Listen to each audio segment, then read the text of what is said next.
ഇനി എല്ലാത്തിനും ഉണ്ടാവും. അത്തരം സംഭവങ്ങളെല്ലാം ഡെഫിനറ്റായിട്ടും ഉണ്ടാവും. കാരണം വെച്ചാൽ അതിൽ ഡ്രൈവറെ കുറ്റം കൊണ്ടാണ് സംഭവിക്കുന്നതെങ്കിലും ഉടമ ആ ഒരു ഉത്തരവാദിത്വം ഉണ്ട് ഉടമയ്ക്ക്, അല്ലേ? നമ്മളിപ്പോൾ ഒരു ബസ് കൊടുത്ത ആളെ നമ്മൾ ഈ അയോഗ്യന്മാരായ സാമൂഹ്യ വിരുദ്ധന്മാരായ ആളുകളെ വണ്ടി ഓടിക്കാൻ വെച്ച് കഴിഞ്ഞാൽ അവർ കാണിക്കുന്ന എല്ലാ കുഴപ്പങ്ങൾക്കും ഉടമ തന്നെയാണ് ഉത്തരവാദി. അപ്പോൾ അതുകൊണ്ടാണ് പോലീസ് ക്ലിയറൻസ് വേണം എന്ന് പറയുന്നത്. ഏത് ജോലിക്കും പോലീസ് ക്ലിയറൻസ് ചോദിക്കാം. പക്ഷേ ബസ് ഓടിക്കുന്നതിനോ പ്രൈവറ്റ് ബസ് ഓടിക്കുന്നതിനോ അങ്ങനെ ഇപ്പോൾ KSRTCയിൽ ഒരാൾ എംപ്ലോയ്മെൻറ്റിൽ നിന്ന് വഴി വരണമെങ്കിൽ പോലും പോലീസ് ക്ലിയറൻസ് വേണം. അപ്പോൾ അതുകൊണ്ട് നിർബന്ധമായും പോലീസ് ക്ലിയറൻസ് പ്രൈവറ്റ് ബസ്സുകളിൽ നിർബന്ധമാക്കിയിട്ടുണ്ട്. എല്ലാ ബസ്സുകളുടെയും പുറയിൽ ഉടമ നിർദ്ദേശിക്കുന്ന ഒരു നമ്പർ, ഡ്രൈവറുടെ ഡ്രൈവിങ്ങിനെ കുറിച്ച് പരാതികളുണ്ടെങ്കിൽ അറിയിക്കാനുള്ള സ്റ്റിക്കർ പതിപ്പിക്കും. അത് അവരേത് നമ്പറാണ് കൊടുക്കുന്നുള്ള കാര്യം മോട്ടോർ വെഹിക്കിൾ ഡിപ്പാർട്ട്മെൻറ്റിനെ അറിയിക്കുകയും അത് സംസ്ഥാന തലത്തിൽ ട്രാൻസ്പോർട്ട് കമ്മീഷൻ അത് കോർഡിനേറ്റ് ചെയ്യും. അതിൽ പരാതികൾ ശരിയായി എടുക്കുന്നില്ലെങ്കിൽ ഈ നമ്പർ ഇമ്മീഡിയറ്റാക്കി മാറ്റും. അപ്പോൾ തൽക്കാലം നമ്മൾ ഉടമസ്ഥർക്കൊരു അവസരം കൊടുക്കുകയാണ്, അവരത് കേട്ടിട്ട് പരിഹരിച്ചോണം. അതല്ലെങ്കിൽ ഒരു കോമൺ നമ്പറിലേക്ക് ഇത് കൊണ്ടുവരും. ഒരു 3 മാസം ഞങ്ങളത് പരീക്ഷിക്കും. അവർ തരുന്ന നമ്പറുകൾ ഞങ്ങൾ പ്രസിദ്ധീകരിക്കും, വണ്ടിയുടെ പുറകെ എഴുതി കാണിക്കും. അത് ശരിയായില്ലെന്നുണ്ടെങ്കിൽ 3 മാസം നമ്മൾ. പിന്നെ മത്സര ഓട്ടം ഒഴിവാക്കാൻ വേണ്ടി ജിയോ ടാഗ് ചെയ്യാൻ, പ്രൈവറ്റ് ബസ്സുകളെ ജിയോ ടാഗ് ചെയ്യാൻ തീരുമാനിച്ചിട്ടുണ്ട്. ജിയോ ടാഗ് ചെയ്യാന്ന് പറഞ്ഞാൽ ടൈം തെറ്റിച്ച് ഓടുന്നവർക്ക് അവർ തന്നെ ഒരു സംവിധാനം ഉണ്ടാക്കി, ഒരു സൊസൈറ്റി രൂപീകരിച്ച് ഒറ്റപ്പാലത്തും മറ്റും അവരിത് പരീക്ഷിച്ച് വിജയിച്ചതാണ്. ടൈം തെറ്റി ഓടുന്ന വണ്ടികൾ 50 രൂപ ഫൈൻ കൊടുക്കണം. ആർക്ക്? അവരെ സൊസൈറ്റിക്ക് തന്നെ. അങ്ങനെ വന്നപ്പോൾ ഇപ്പോൾ ടൈം തെറ്റിച്ച് ഓടാതെ അത് കേരളം മുഴുവൻ ഏർപ്പെടുത്താൻ അവർക്കൊരു സമയം നമ്മൾ കൊടുത്തിട്ടുണ്ട്. ആ സമയം കഴിഞ്ഞവർ ചെയ്തില്ലെങ്കിൽ മോട്ടോർ വെഹിക്കിൾ ഡിപ്പാർട്ട്മെൻറ്റ് കേരളം ഒട്ടുക്കും ഈ പ്രൈവറ്റ് ബസ്സുകൾക്ക് ഒരു ജിയോ ടാഗിങ് ഏർപ്പെടുത്തും.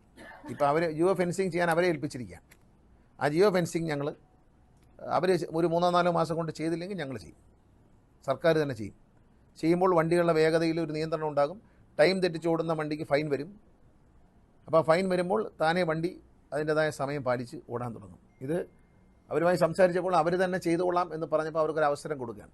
ഞങ്ങൾ തന്നെ ചെയ്യാനായിരുന്നു പരിപാടി, പക്ഷേ അവർ തന്നെ ചെയ്യാമെന്ന് പറയുമ്പോൾ അവർക്കൊരു അവസരം കൊടുക്കുകയാണ്. പിന്നെ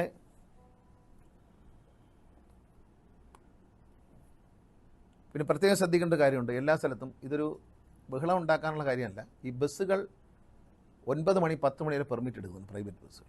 പ്രത്യേകിച്ച് ഉൾപ്രദേശങ്ങൾ, ഇടുക്കി, വയനാട്, എറണാകുളം, തിരുവനന്തപുരം എല്ലാ സ്ഥലത്തും ഉണ്ട്. രാത്രി 9 മണി 10 മണി വരെ പെർമിറ്റ്. പക്ഷേ ഇവർ ഈ പെർമിറ്റ് 6-6:30 മണിയാകുമ്പോൾ വണ്ടി ഒതുക്കും, കഴുകണം എന്നൊക്കെ പറഞ്ഞിട്ട് വണ്ടി ഒതുക്കും. പിന്നീട് അവർ പറയുന്നത് ആളില്ല, ആൾ കുറവാണ്, KSRTC ഓടിക്കോട്ടെ എന്നാണ്. അത് പറ്റില്ല. KSRTC ഓടും. അതുവരെ KSRTC ഓടിക്കൊണ്ടിരിക്കുന്ന റൂട്ടുകളിൽ KSRTC രാത്രി വരെ ഓടാറുണ്ട്, ലാസ്റ്റ് ട്രിപ്പ് വരെ പോകും. പക്ഷേ ഇനി മുതൽ ഇത്തരം പ്രദേശങ്ങളിൽ പ്രൈവറ്റ് ബസ്സുകാർ ഇപ്പോൾ 5 ബസ് ഓടുന്ന, ഫോർ എക്സാമ്പിൾ 5 ബസ് ഓടുന്ന ഒരു സ്ഥലത്ത് ഇത് പരാതി പറയേണ്ട കാര്യമില്ല. എല്ലാവരും ശ്രദ്ധിക്കുക. 5 ബസ് ഓടുന്ന ഒരു സ്ഥലത്ത് ഒരു വണ്ടി രാത്രി 7 മണിക്ക് ശേഷം ഒരു സ്ഥലത്തേക്ക് പോവുകയും 8 മണിക്ക് ശേഷം ലാസ്റ്റ് ബസ് എന്ന നിലയിൽ തിരിച്ചു വരികയും ചെയ്യണം. ഇന്ന് പോകുന്ന വണ്ടി, ഇപ്പോൾ ഫോർ എക്സാമ്പിൾ A എന്ന് പറയുന്ന ആളുടെ വണ്ടി ഇന്ന് പോവുകയാണെങ്കിൽ നാളെ B എന്ന് പറയുന്ന ഓണറുടെ വണ്ടി പോകണം. 5 വണ്ടികളുണ്ടെങ്കിൽ ഈ 5 വണ്ടിയും ടേൺ വെച്ചിട്ട് എല്ലാ ദിവസവും ലാസ്റ്റ് ട്രിപ്പ് ഓടിയേ പറ്റത്തുള്ളൂ, രാത്രി വരെ. അല്ലാത്ത പക്ഷം പെർമിറ്റ് ലംഘിച്ചു എന്ന പേരിൽ ചാർജ് ചെയ്യുകയും അവരുടെ പെർമിറ്റുകൾ റദ്ദാക്കുകയും ചെയ്യും. സസ്പെൻഡ് അല്ല, റദ്ദാക്കി കളയും. കാരണം നിയമത്തിൽ വ്യവസ്ഥയുണ്ട്, ഇത്തരത്തിൽ റൂട്ട് കട്ടയിൽ ചെയ്യുന്ന ആളുകളുടെ പെർമിറ്റുകൾ റദ്ദാക്കാം എന്ന വ്യവസ്ഥയുണ്ട്. പക്ഷേ എല്ലാവരുടെയും ബുദ്ധിമുട്ടിച്ച് കളക്ഷൻ ഇല്ലാത്ത സമയത്ത് ഓടിച്ച് അവരെ ബുദ്ധിമുട്ടിക്കാൻ ഉദ്ദേശിക്കുന്നില്ല സർക്കാർ. അവരൊരു ബിസിനസ്സാണ്, അതൊന്നും നമ്മൾ നഷ്ടപ്പെടും. പക്ഷേ ഒരാൾ ഓടണം, ഒരു വണ്ടി, ഏതെങ്കിലും ഒരു വണ്ടി എല്ലാ ദിവസവും ഓടണം. അത് ഏത് വണ്ടിയാണ് ഓടുന്നതെന്ന് RTOമാരെ അറിയിക്കണം. എല്ലാ സ്ഥലത്തും ഇത് കേരളത്തിൽ കാസർഗോഡ് മുതൽ ഇങ്ങ് പാറശാല വരെ പ്രൈവറ്റ് ബസ് ഓടുന്ന എല്ലാ സ്ഥലത്തും ഇത് ബാധകമാണ്. ഏതെങ്കിലും ഒരു RTOയിൽ ഇതിൽ വീഴ്ച വരുത്തിയാൽ ഉദ്യോഗസ്ഥരുടെ പേര് നടപടി വരും.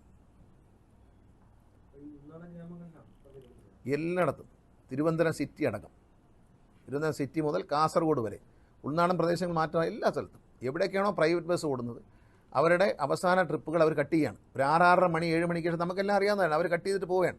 പിന്നെ യാത്രക്കാർക്ക് അവിടെ രക്ഷയില്ല. രാത്രിയായി കഴിഞ്ഞാൽ രാത്രിയിൽ കൊണ്ടുപോകണമെങ്കിൽ KSRTC തന്നെ വരണം. അപ്പോൾ അതുകൊണ്ട് KSRTC ഓടുന്നിടത്തെല്ലാം നമ്മൾ ലാസ്റ്റ് ട്രിപ്പ് വരെ ഓടാറുണ്ട്. എന്ന് പറഞ്ഞതുപോലെ ഇവരും ലാസ്റ്റ് ട്രിപ്പ് വരെ ഓടേണ്ടവരാണ്. പക്ഷേ കളക്ഷൻ കുറവാണെന്നൊക്കെ ഉള്ള അവരെ പരാതി വേണ്ട, അവർക്കും ഒരു നഷ്ടം വരണ്ട എന്ന് കരുതിയിട്ട് ജനങ്ങൾക്ക് ഉപകാരപ്രദമായി ഒരു വണ്ടി, മൺഡേ ഒരു വണ്ടി, പർട്ടിക്കുലർ വണ്ടിയാണ് ഓടുന്നതെങ്കിൽ ട്യൂസ്ഡേ മറ്റൊരു വണ്ടി ഓടണം, വെനസ്ഡേ വേറെ വണ്ടി ഓടണം. അങ്ങനെ ഒരു സംവിധാനം ഏർപ്പെടുത്താൻ ഉടമകളുമായി സംസാരിച്ച് തീരുമാനിച്ചിട്ടുണ്ട്. ബഹുമാനപ്പെട്ട ഹൈക്കോടതിയുടെ വിധി വന്നിട്ടുണ്ട്. എല്ലാ വണ്ടികളിലും ക്യാമറ സ്ഥാപിക്കണം. KSRTC അതിനുള്ള നടപടികൾ ആരംഭിച്ചിട്ടുണ്ട്. പ്രൈവറ്റ് ബസ്സുകളും അതിൻ്റെ നടപടികൾ ആരംഭിക്കാൻ നിർദ്ദേശിച്ചിട്ടുണ്ട്. മാർച്ച് മാസം വരെ അവർക്കത് ഫിറ്റ് ചെയ്യാൻ സമയം കൊടുക്കണം. വാങ്ങാനും വയ്ക്കാനും ഒരു സമയം കൊടുക്കുക എന്നുള്ളത് ഒരു ജനാധിപത്യ മര്യാദയാണ്. കോടതി വിധി നമുക്ക് കയ്യിൽ കിട്ടിയിട്ടില്ല. എങ്കിൽ പോലും മാർച്ച് മാസം വരെ അവർക്ക് വണ്ടി ക്യാമറ വയ്ക്കാൻ സമയം കൊടുക്കാൻ.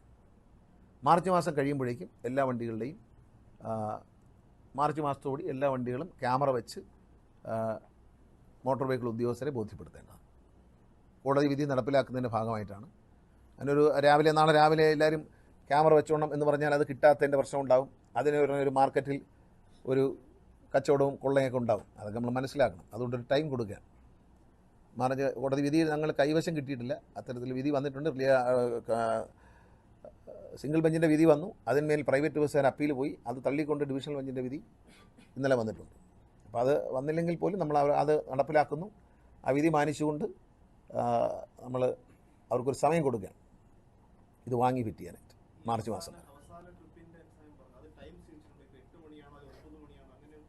അല്ല, 9 മണിക്ക് മുമ്പ് പോയി വരത്തക്ക രീതിയിലൊരു ടൈമാണ് അത്. ആ വണ്ടിയുടെ സമയം, ആളുകളുടെ സമയം കൂടി നോക്കിയിട്ട് RTOമാർ തീരുമാനിക്കാനാണ് പറഞ്ഞത്. ഇപ്പോൾ 7 മണിക്കൊരു വണ്ടി അങ്ങോട്ട് പോകുന്നു, അവിടെ 8 മണിക്ക് എത്തുന്നു, 8 മണിക്ക് ശേഷം അവിടുന്ന് പുറപ്പെട്ട് 9 മണിക്ക് തിരിച്ചു വരുന്നു. അങ്ങനെ ആണ്. അല്ലാതെ മിഡ് നൈറ്റ് വരെ ഓടാനൊന്നും പറഞ്ഞാൽ അവർ ഓടില്ല. നമ്മളത് അവരെ ബുദ്ധിമുട്ടിക്കാൻ ഇതിപ്പം വളരെ പ്രായോഗികമാണ്. കാരണം എന്ന് വെച്ചാൽ അവർക്ക് നഷ്ടമില്ല, നാട്ടുകാർക്ക്